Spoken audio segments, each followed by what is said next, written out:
fact that we're experiencing hardship doesn't mean that there isn't brighter roads ahead. And maybe we can talk about that and talk about ways we're going to get there now. There's so many people who played by the rules, did everything right. Their mom and dad said they got their diploma, their degree, they got a good job, but they can't escape from mom and dad's basement. Young people are being saddled with debt in larger volumes and increasingly more than ever before. Prime Minister Carney has promised to eliminate the federal version of the HST on new homes purchased by first-time buyers. So that's a start, but my point would be, Mark, why limit that to first-time buyers?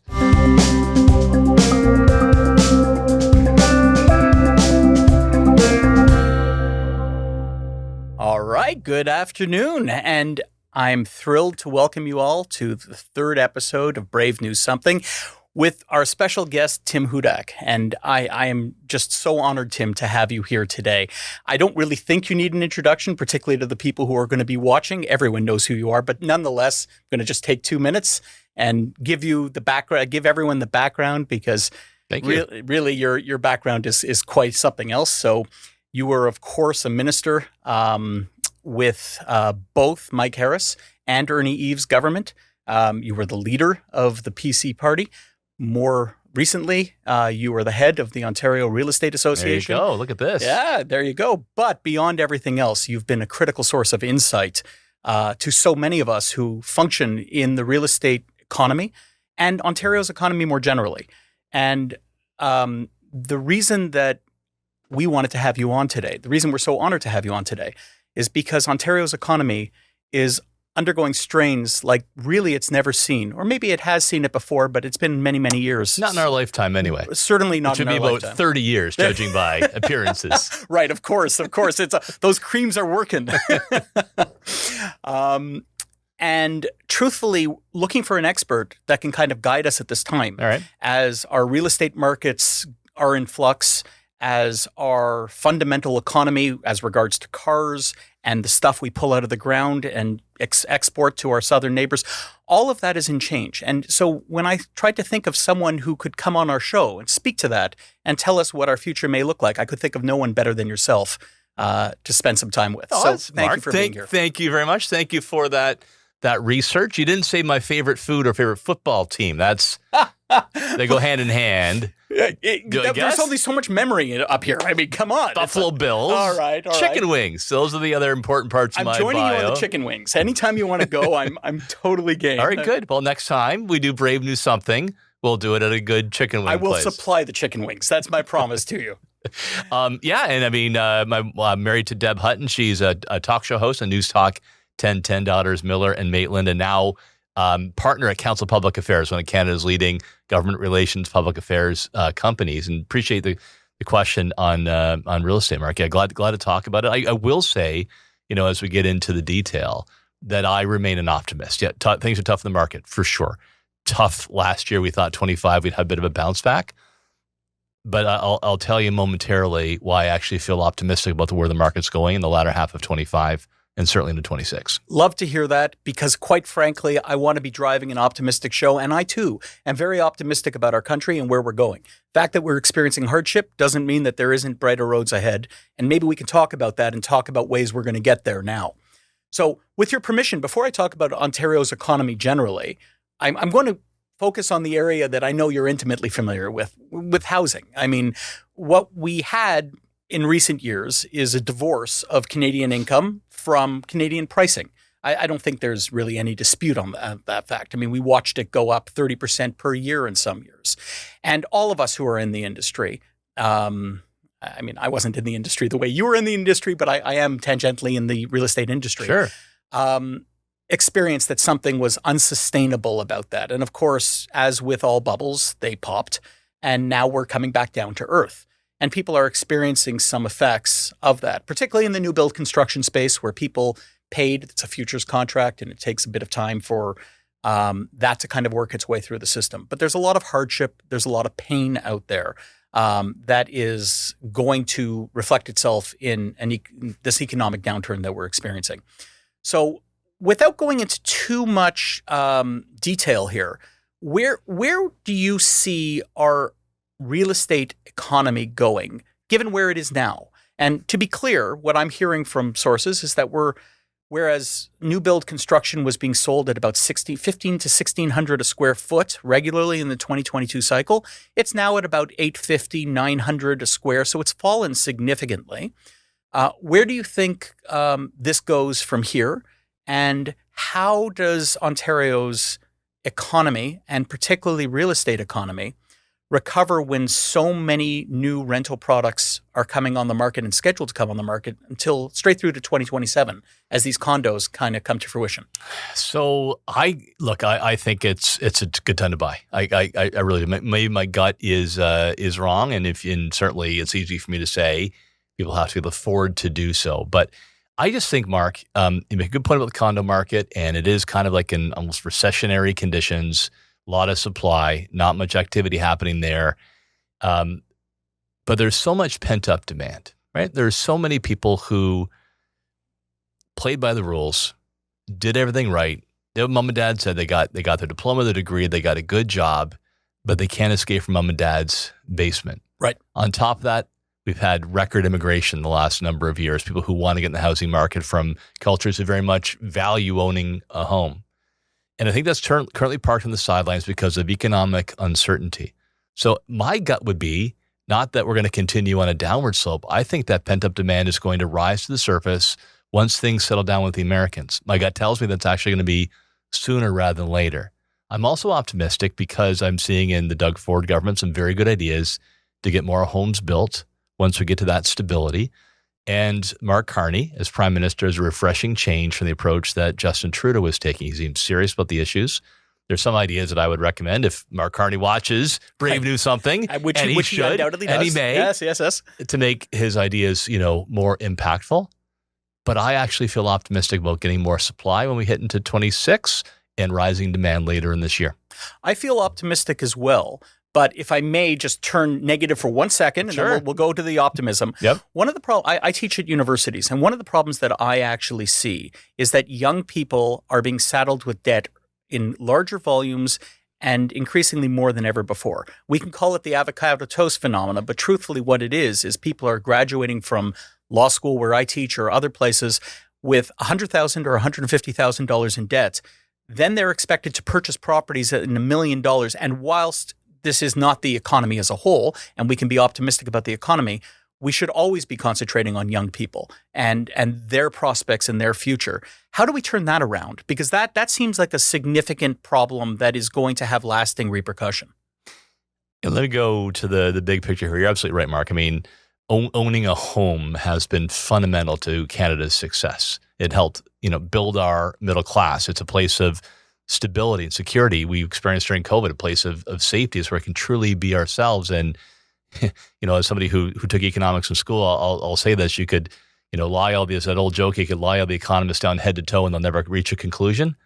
Yes. But they actually have when it comes to home ownership. People become better citizens, more involved in the community. They invest back, right? It's built Canada's social fabric and made us an envy in that respect.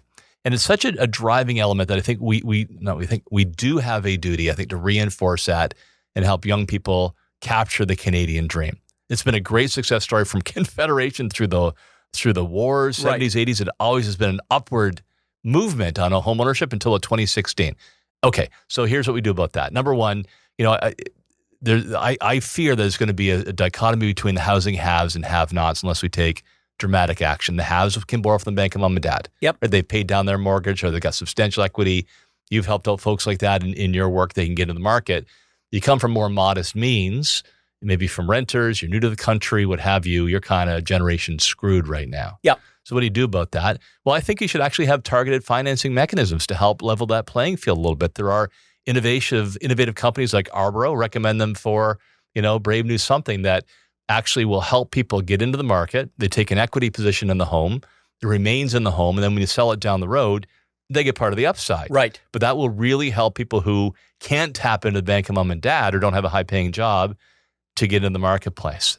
I never really thought about that as a creative solution, but you're right. Yeah. You're right, absolutely. And we're seeing more and more of those types of vehicles hit our market. For sure. And we should, if there's red tape in the way, outdated rules that, would never contemplate this type of scenario, that type of financial technology and partnership will be very useful to remedying that problem. Number two, you're kind of say I was at the Ontario Real Estate Association, you could still probably see this at orea.com. But we did a study on your exact issue, Mark, where we looked at student debt, how much that has escalated compared to when I was going through school. Yep. It was an aggressive proposal, but we suggested that you could actually have a program to help people pay down that debt to put towards actually a down payment on housing in a government partnership. So you're relieving some of that OSAP debt and putting it towards a long-term housing saving plan. Right. That's very interesting. Both are aggressive, but both can help, right? Make sure they're not generation screwed. They can actually have the keys to a great place to go home. So under that proposal, I didn't hear that proposal, but under that proposal then, effectively the debt that they've incurred would then be wiped off for the purposes of the TDS and GDS ratios that they're using to qualify for a mortgage because it's rolled into the mortgage that they're acquiring on the home? Right. They can put it towards a home exactly. That's fascinating. In the day. What a great idea. Well, hopefully. I mean, it is aggressive, right? And there'll be those that object to it. However, from a government point of view, I think it's much better to have people investing in equity and in our community, the long-term benefits, right, than under a huge burden of student debt. So I kind of like the dynamic we're establishing where I'm negative and you're positive. It's playing off well for you. It goes with the smile and everything else. But I'm going to continue in that vein here. No. Because, and I'm going to take the... I thought I was going to convince you by now. No, you've convinced me actually that there's a bright future ahead. But let me just point out my problems and you can tell me where the bright point is for all of these. So taking housing and moving a bit more broadly to the Ontario economy. One of the places where values went up the fastest, in fact, probably the place where it went up the fastest was Hamilton. Hamilton experienced a meteoric rise in value. When I think about what is taking place presently with tariff, steel, aluminum, cars, it necessarily hits the very place where real estate values had gone up the highest. And thus, the place that's probably going to take it on the chin the fastest. In fact, there's a good argument to be made that the west portion of the areas west of Toronto are the areas where the economic downturn will be worse, both because it was so housing dependent, but also because the economic vehicles that drove those areas are under direct attack. How does the housing market, I know that it's a macro whole, but given that there are so many people that are situated in the West End, what do you see happening there in terms of the next several years? You point out a major risk, right? And other border communities, Windsor, Sault Ste. Marie would be in a similar boat. Right. And we saw, nice improvements in those areas. So, one of the lessons of leadership is to seize the day and take your fate into your own hands and not sit back. I do believe that if we are aggressive and put a deal on the table for President Trump, we can actually get inside that tariff wall. There are going to be tariffs, but the more we can get inside of and be part of a more integrated North American economy, the better we're going to be. If we fail to do so, the scenario you point out is likely going to happen, just given where manufacturing is, steel, Mark, and resources as a whole. But look, I'll say with Donald Trump, he's crazy, but he's not nuts. All right. What I mean by that is he can be sporadic. He's hard to predict, but he's not going to shoot himself in the head. Right. So he has some motivations, clearly. I think anytime you're negotiating with somebody, I'm talking to a lawyer, right? You need to understand what their motivation is. So number one, he was elected to try to bring back blue-collar manufacturing jobs in those swing states. Totally get that. Number two, he's got to deal with what's called the Freedom Caucus within the House of Representatives, a pretty narrow, right, majority of Republicans have. They're very narrow. Right. So they want to see actually tax cuts and spending reductions. And so bringing in tariff revenue will help them get down debt and fuel tax cuts. That's his motivation. And third, they just want to charge really a toll for goods they supply internationally, the value of the dollar, defense. So what do you do about that? You put something on the table that's actually more value, he can claim a win, and then helps Canada get inside. So I think, for example, something that would benefit Canadians, we should spend more on defense. Prime Minister Carney actually is now committed to that. That will help the peace part of that. Very, way very overdue. I was applauding that announcement. I shouldn't be editorializing, but I'm with you on this. This was wonderful. It's your show. Yeah. And you're right. You're right. You're right. It is my show. All right. Way to go. But look, I mean, we punched above our weight in World War I, World War II, and in Korea, and now we're back behind bloody Slovenia, for goodness sakes, when it comes to our defense spending. So that's part of the deal, I would say, with Americans. And as you know, Mark, we have so many of our sectors that are protected from competition. And what does that do? Well, that actually drives up prices. It gives us fewer choices. I mean, who's tired of sitting on the tarmac waiting for Air Canada to get their act together? So what if we had more competition in our airlines, in transportation, knock down their provincial trade barriers? We pay more for our food products, particularly burdensome for low-income families, because we protect those industries to have higher prices than normally take place. Right. So I think if you put that stuff on the table and you go to the president like that, then I think you can make a deal that gets us inside that tariff wall and avoids your nightmare scenario. Fair enough. Tim, it strikes me, and this wasn't even a question I was planning on asking you, but it strikes me that you're the right person to ask because so many of us are now hearing about what Carney is doing and trying to break down the interprovincial trade barriers. But I don't think many of us really understand what that means and how much economic value that frees up. But you would, particularly given your background. Maybe you could speak to that. Maybe you can tell us a bit about what is transpiring on both the federal and the provincial levels in trying to reduce these barriers, and what will that do for Ontario's economy?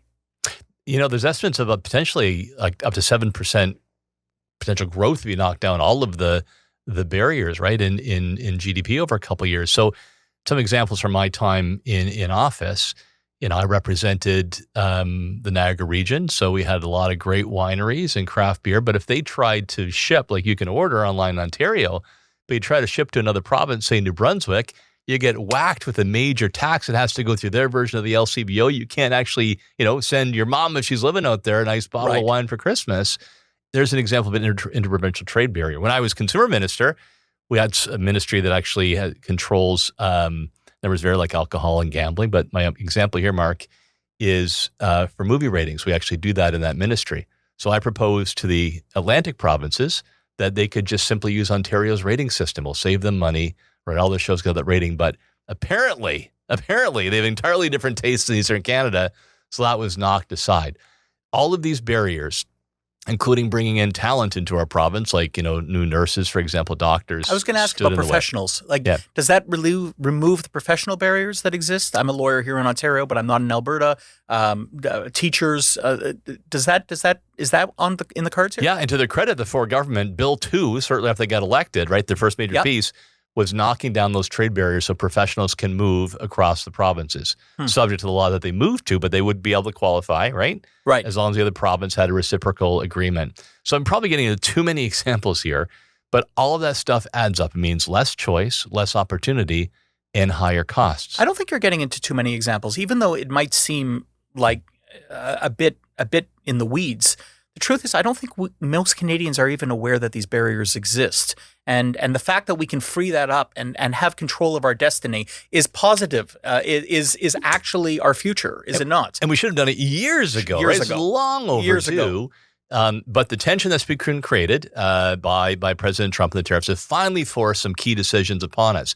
Another one that we're finally taking on, building large projects and speeding up the approval process. Yes. It takes 10 years to get a housing development done, a new mine in Ontario, 15 years. So how can we streamline that process? And you see Premier Ford in Ontario, Premier Eby in British Columbia, Premier Houston in Nova Scotia, they're all moving forward, and Prime Minister Carney, legislation to actually get things built and remove duplication. As someone who lives by the LRT, I am so very excited, for that potential. There really is something, and we could probably do a whole other show on the fact that France was able to build, 22 miles of subway for $10 billion in 4 years, and we can't get the LRT done, and that China's building out whole cities, and we anyways, there is stuff to be learned. And not that you're worked up about this. No, not at all. But having said that, it's good that our politicians are now aiming squarely at our productivity crisis, effectively. I mean, of which that is a singular. I hope so. I hope we keep that momentum going. It's been forced upon us finally. We're seeing a new seriousness in the Carney government that didn't exist before. I'll just link it back to housing. But here's some ways he can go even further and get more homes built for average families. So Prime Minister Carney has promised to eliminate the federal version of the HST on new homes purchased by first-time buyers. So that's a start. But my point would be, Mark, why limit that to first-time buyers? By way of example, there may be, a couple that already owns a home. They got the kids. They want a bigger place.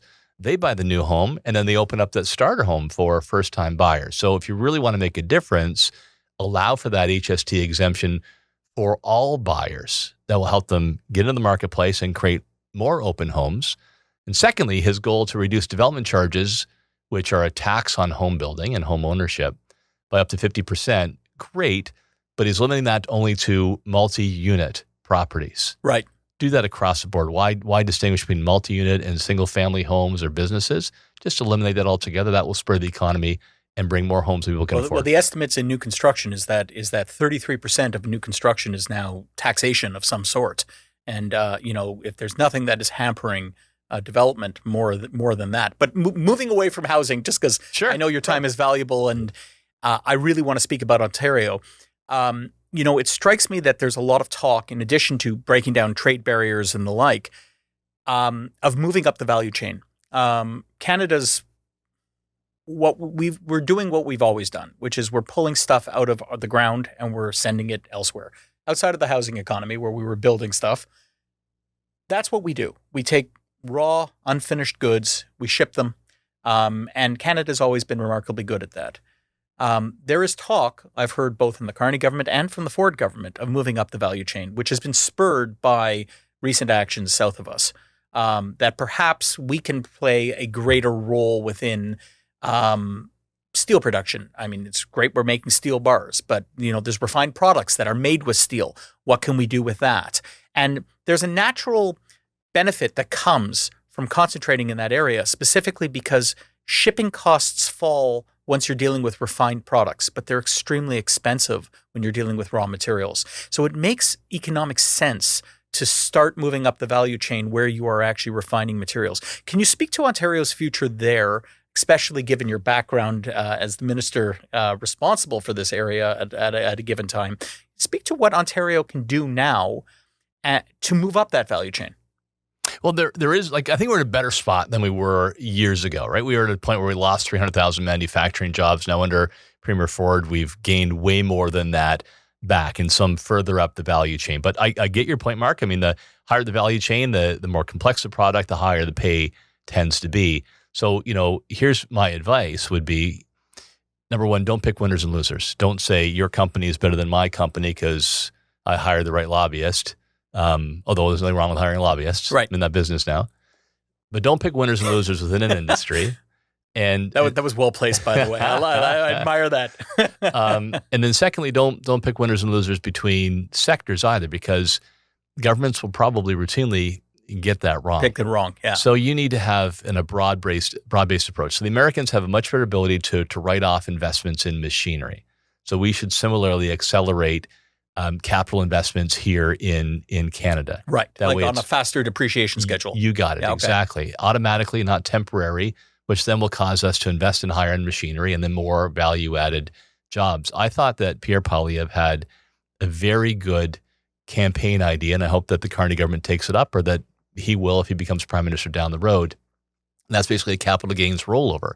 So right now, if you invest in a property, yes, that was a very good idea during the campaign. So you have to pay a high amount of tax if you sell off property or a factory or whatever. But if you invest it back in the economy or equipment, then you continue to benefit from that gain until you pull it out ultimately. Right. I think that would be a game changer. It also encourages you not to stay with old assets or old non-performing assets. I mean, it's providing the wrong economic incentives, the system that we have. So I totally adhere to that for sure. There you go. So you nailed a great example there. So great, let's get the value chain, but it's not government to engineer it by picking their favorite company. It should be done by these broad-based pro-investment tax changes, and I think that'll put us on the right path. Yeah, I agree, and I think that those are very good points. I'm going to ask you one final question. Yeah, sure. Chicken wings. I already answered that one. Yeah, I know. I'm hungry. I got the substantive question, but I'm going to ask one final question. And this has to do with something that's not economic, but is quite tangible. All right. And that's to do with trust.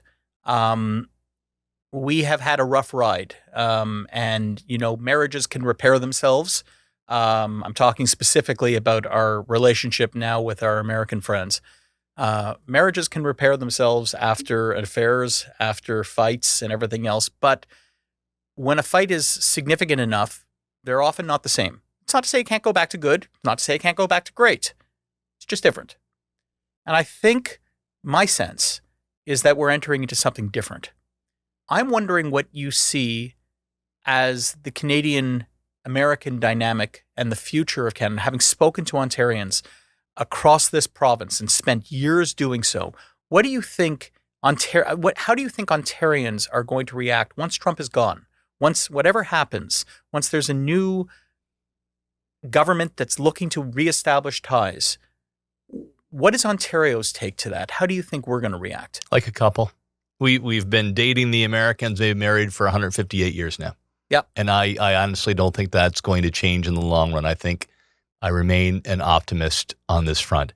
I think a lot of, look, 51st state was never a serious proposition. That was more about President Trump trying to belittle Justin Trudeau because they didn't like each other. And talk about politicians on polar opposite ends of truly. the spectrum, right? That's what that was all about. And look, even if Trump were serious, do you really think the Republicans who control Congress would want Canadians who voted for Justin Trudeau 3 times in a row anywhere near an American ballot? That's right? very true. It's always nonsense. I do believe, when's this running?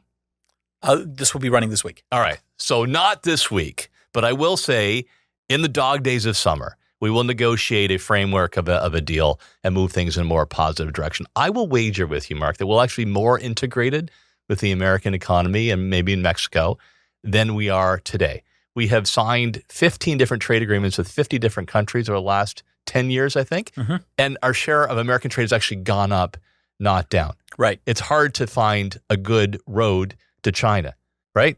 When was the last time that you drove a bus across the bridge to Europe? Yeah, no, that's It's fair. just the natural connections. So I believe we'll get through this. I believe that integration of our economy, the cultural ties that exist, the mutual views we're going to have in issues around defense of our continent will actually bring this couple back together. This is more about the man than it is about the American people or the Canadian people. I guess it's always easier to date the neighbor next door than it is the person in Europe, right? Yeah, there you go. That's as exotic as that may sound. That's fair. I think I would take your bet because I'm not sure that we're going to piece things back together so soon. But I do share your optimism long term. I do think that this is a marriage that has proven itself through tough times before. And this is a series of tough times, but that doesn't mean that tough times continue. And when they don't, there will be leadership that sees the benefit in that relationship as we have in the past. And I'm looking forward to those days very much. And I'd like to end on a positive note because I believe wholeheartedly in this country. I believe wholeheartedly in the fundamentals of this country and of this province. And I think that we will do the right thing when push comes to shove, and we'll figure our way through this, both economically, politically, and then I'll be bringing you back on the show and we'll be sharing some chicken wings.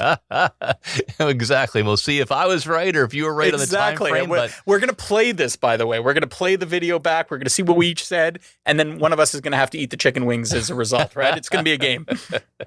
But Tim, I can't thank you enough for the time, for the attention, but above all, for the professionalism that you bring to areas that matter so much to Ontarians, both in your professional life, your political life, and the way that you have given freely of yourself to those of us who are seeking to understand, well, this brave new world. Wow, this was a really good end. I didn't even plan this. This is a script. I can see you're reading it off the camera. This is just coming out. Anyways, listen, thank you so much. Sincerely, this has been great. And I would love to have you back on and we can talk maybe once your summer prediction kind of comes to fruition. We'll bring you back on. There you go. Mark, congratulations on this project. I think it's awesome what you're doing with Brave New Something. There you go. And thanks for making me lucky number 3. Yes, indeed. On these podcasts, and hopefully your ratings won't crash as a result of having Hudak on your show. I don't think that's possible to him. Thank you so much. See you soon. All right.